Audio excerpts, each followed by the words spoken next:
Perkenalkan, nama saya Lydia Ningsih, mahasiswa Kesehatan Masyarakat Universitas Abulia Tama dengan nomor induk mahasiswa 24181067. Saya membuat video ini untuk melakukan pemenuhan tugas mata kuliah kewarganegaraan dengan judul Peran Masyarakat Sipil dalam Demokrasi Kesehatan Studi Khusus Keterlibatan Organisasi Sosial di Indonesia. Di ini saya akan membahas tentang peran masyarakat sipil dalam demokrasi kesehatan dengan fokus pada keterlibatan organisasi sosial di Indonesia.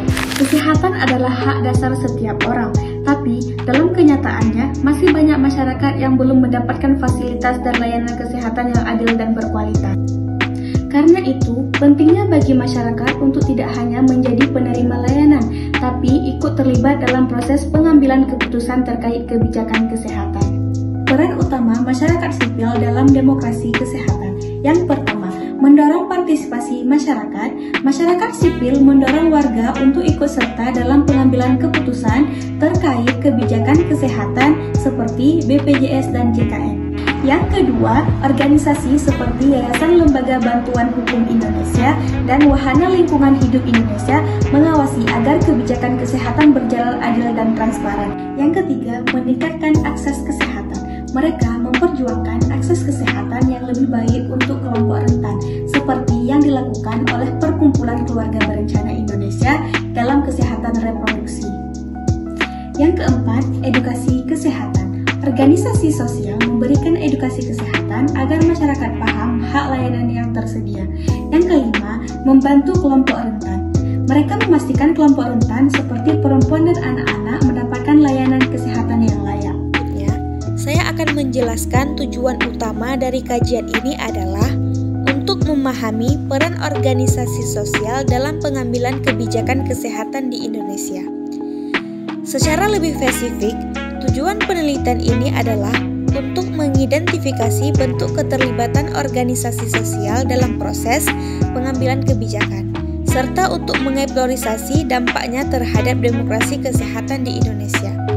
Dengan penelitian ini, diharapkan dapat memberikan gambaran lebih jelas mengenai kontribusi masyarakat sipil dalam sektor kesehatan dan mengungkapkan tantangan yang dihadapi oleh organisasi sosial. Landasan teori yang pertama, teori demokrasi partisipasi, menekankan peran aktif masyarakat dalam pengambilan keputusan termasuk kebijakan kesehatan. Yang kedua, setiap orang berhak mendapatkan akses layanan kesehatan yang adil tanpa diskriminal terutama bagi kelompok rentan. Yang ketiga, teori penguatan masyarakat, memperdayakan masyarakat untuk berpartisipasi dalam pengelolaan dan perbaikan layanan kesehatan melalui edukasi dan advokasi. Yang keempat, teori hak asasi manusia. Hak asasi manusia adalah hak dasar yang harus dijaga, dipenuhi dengan masyarakat sipil sebagai pengawasan. Sekarang, saya akan menyampaikan rumusan masalah dari penelitian ini. Rumusan masalah yang akan dibahas adalah bagaimana organisasi sosial terlibat dalam proses pengambilan kebijakan kesehatan di Indonesia. Untuk menjawab pertanyaan tentang bagaimana organisasi sosial terlibat dalam pengambilan kebijakan kesehatan di Indonesia, saya menemukan beberapa hal penting. Yang pertama, organisasi sosial sering berperan dalam memberikan masukan kepada pemerintah bagaimana kebijakan kesehatan. Mereka terlibat dalam diskusi atau forum yang membahas kebijakan kesehatan tersebut. Yang kedua, mereka juga sering menjadi penghubung antara masyarakat dan pemerintah, menyampaikan suara masyarakat untuk memastikan kebijakan yang dibuat sesuai dengan kebutuhan rakyat. Yang ketiga, beberapa organisasi sosial juga bekerja langsung di lapangan dengan mengedukasi masyarakat tentang kesehatan dan membantu memperbaiki akses layanan kesehatan. Jadi, organisasi sosial terlibat tidak hanya dalam pembuatan kebijakan, tetapi juga dalam implementasi dan pengawasan kebijakan kesehatan di Indonesia. Selanjutnya, saya akan menjelaskan manfaat dari penelitian ini. Yang pertama, penelitian ini diharapkan dapat memberikan pemahaman yang lebih dalam tentang peran organisasi sosial dalam pengambilan kebijakan kesehatan, sehingga bisa memperkuat partisipasi masyarakat dalam proses demokrasi kesehatan. Yang kedua, Hasil dari kajian ini juga diharapkan dapat membantu mengidentifikasi tantangan yang dihadapi oleh organisasi sosial, serta memberikan solusi untuk mengatasi masalah tersebut. Kajian pustaka terkait. Yang pertama, Gibson 2001 menekankan peran organisasi komunitas dalam menjembatani akses layanan kesehatan di negara berkembang.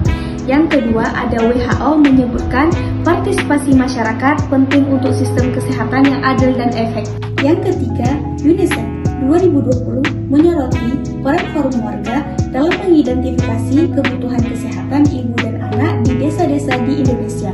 Yang keempat, Komnas HAM 2021 menyatakan bahwa OMS memiliki kontribusi dalam mengungkapkan diskriminasi layanan terhadap kelompok marginal.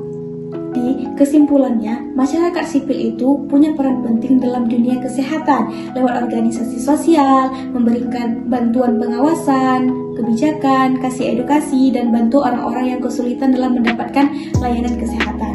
Kalau masyarakat dan pemerintah bisa kerjasama, maka layanan kesehatan di Indonesia bisa menjadi lebih adil dan merata untuk semua orang. Demikian penjelasan singkat dari saya tentang peran masyarakat sipil dalam demokrasi kesehatan. Semoga dari materi ini kita bisa lebih paham bahwa kesehatan bukan cuma urusan pemerintah, tapi juga butuh dukungan dan partisipasi dari masyarakat.